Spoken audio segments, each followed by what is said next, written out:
1, 2, 3, 4. I got thoughts running through my head. I got thoughts, can't you see? I got thoughts, the books I read. I got thoughts, won't you listen to me?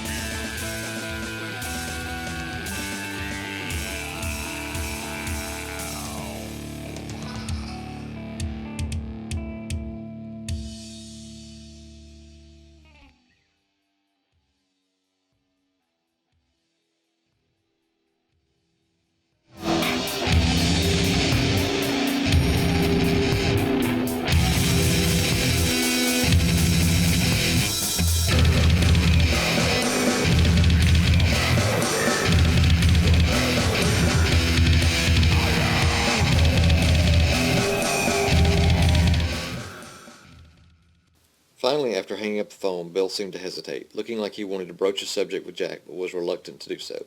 Okay, Bill, out with it. Am I that obvious? We've known each other a while. I know when you want to ask me something.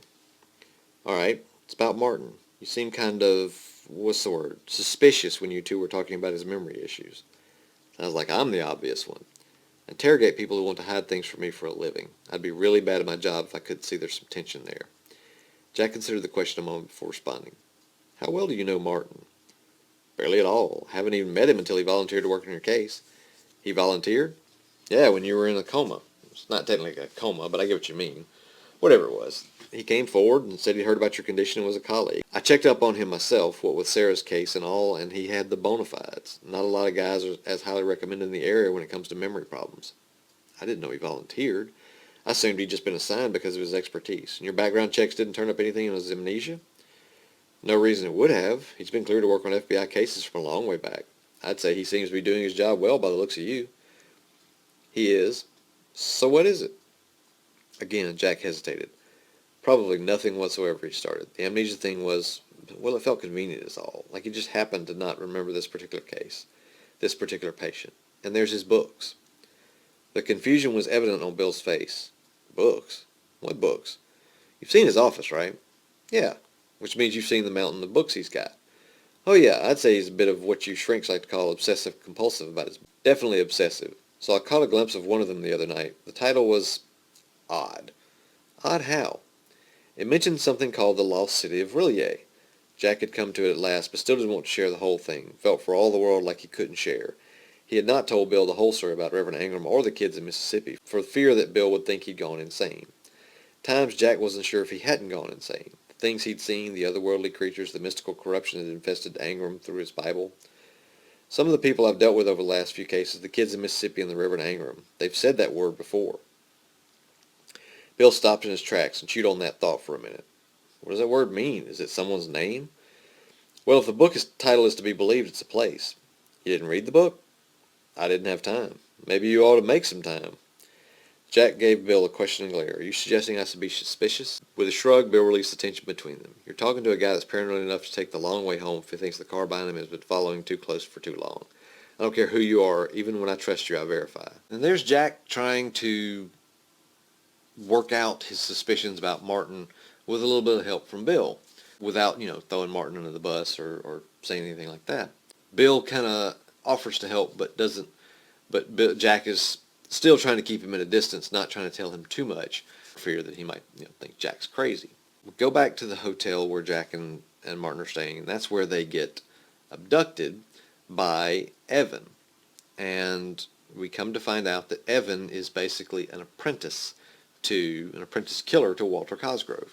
And I don't remember how much I talked about this in the book, but it's one of those things that other movies and things have done it before where help think of Saw, if nothing else, the Saw movies, where you had a killer who gets an apprentice, and of course they probably met on the internet, and Evan and Walter, that is, probably met on the internet, and taught each other how to kill, or helped each other with killing. Evan has apparently been to talk to Walter, and Walter has told him about Jack and Martin, and so they get abducted to the island. I don't want to give too much away about the, basically the whole ending of the story, but that's where we really start to find out that Martin knows a lot more than he's told Jack, to the point where he may be involved in everything.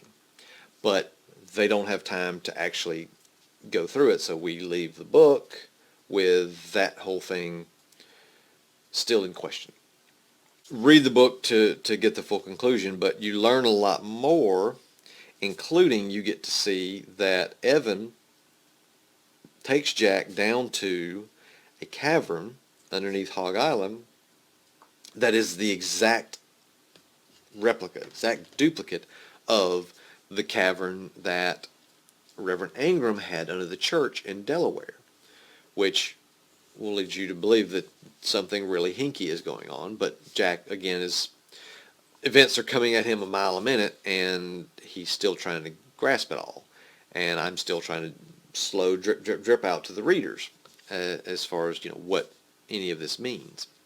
That's Memory Void in a nutshell. This video is probably going to be a little shorter than some of the other ones have been, because not only is the book shorter than some of the others, but as I said early on in this video, I really kind of struggled with this one. Unlike most of the other novels I've written, I didn't actually know an ending or a plot for the most part. I knew Jack needed to go to an island.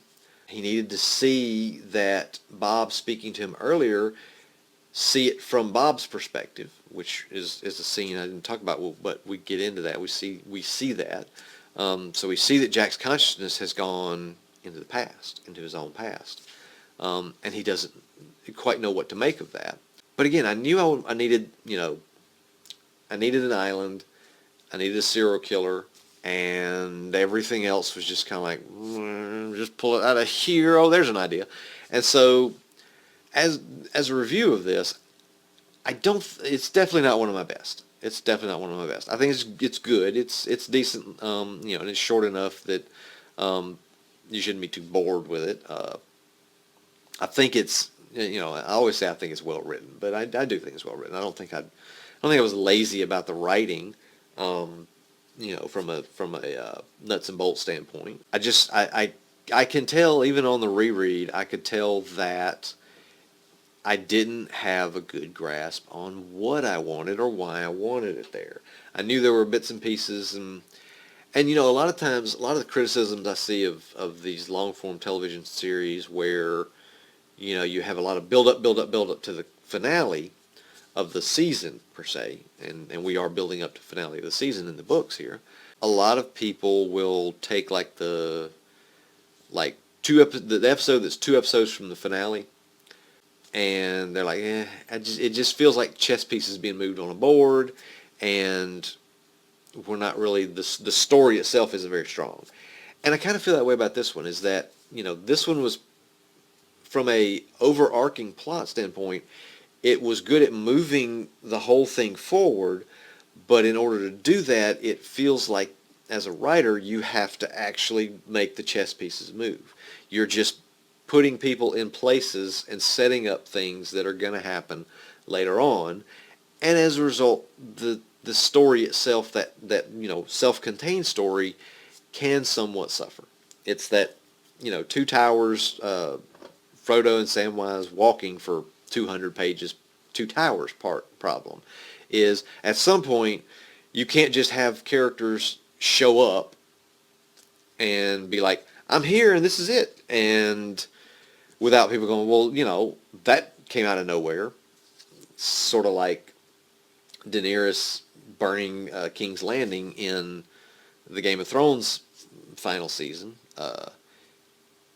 It feels, even though it has been teased, and been teased for 8 seasons, and I will give the writers credit and Martin credit for having teased some of that, but to just a tangent to talk about that for a second, my biggest problem with that was, it seemed like she went, in the space of 6 episodes from the beginning of the season to that moment, she went from likable, somewhat intense but merciful character to full-on crazy. And the full-on crazy just came sudden, and it felt sudden, and it was because of the compressed timeline of that season. It wasn't that, if you look back over the whole 8 seasons, it wasn't that we didn't see hints of that, because we did. It's just that the actual transformation went from, you know, third episode fighting the zombies and all that to, and you know, we're on her side, to the fourth episode. You clearly see that they're hinting that she's going crazy, but it doesn't ring true, because again, the compressed part of the season felt too compressed. It was too quick. And so, to take that tangent back to this novella is a setup novella. There are interesting things, and honestly, the character of Cosgrove and his interactions with Martin, if there were to be a television series, and the television series went to a second season, which would happen after the sixth book in the novels, there'd be a good setup for future stories and future flashbacks to kind of explain the whole Cosgrove Martin thing.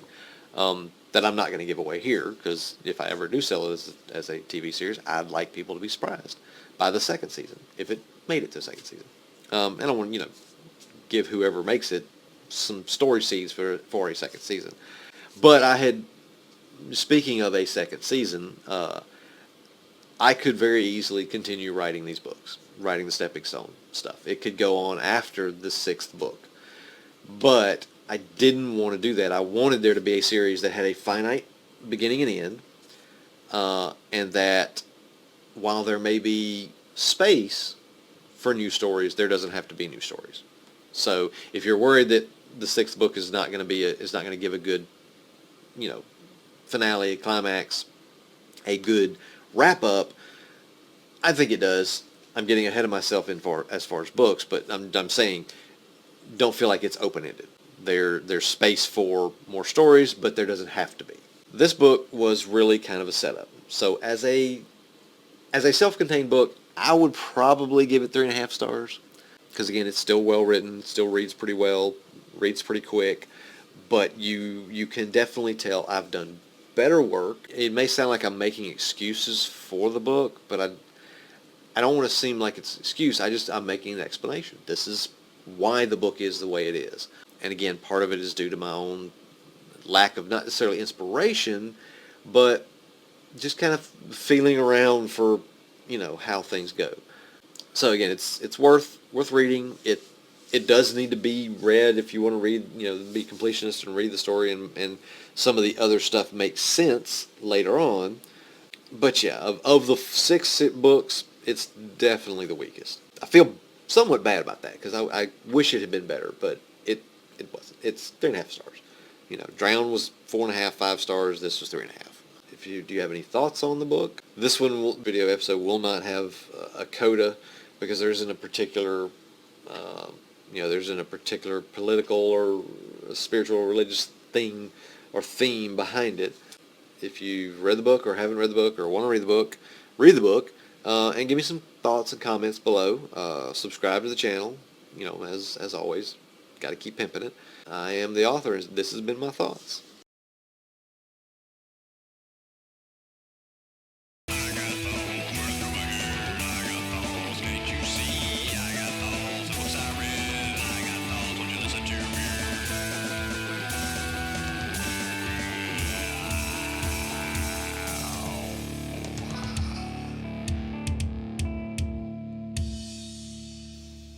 Testing my mohawk. It is in transitional phase number 2.